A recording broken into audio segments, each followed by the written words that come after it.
So Gord, tell me the genesis of the book. What brought it about? Back in 2009, IPAC had decided to develop some case studies on their Deployment for Democratic Development program.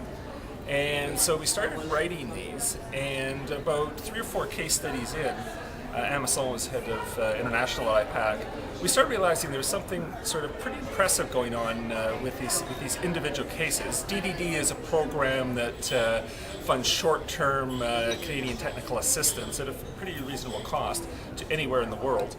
And the results were quite impressive, so we thought, well, we should look at this model, which is a little different than the conventional technical assistance aid model. Look at this model and maybe develop a book out of it. So we focused not only on the quality technical assistance and the Canadian advisors who provide it, but also on the model itself, which is fairly unique.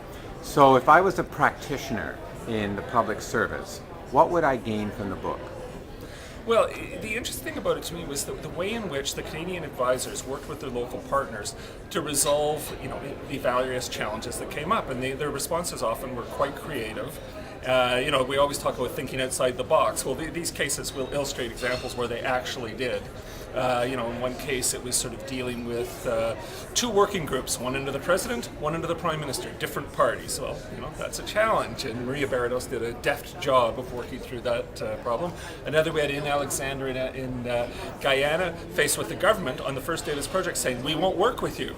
Because of some other dispute, and he sort of had to maneuver around and find a private sector association to work with. So there's a lot of creative responses, and really good value for money for funding for this. So the book is available at IPAC. At IPAC, it's just come out now, as you know. So it will be free, available from IPAC, and I'm sure there'll be a copy to download on their website at some point soon.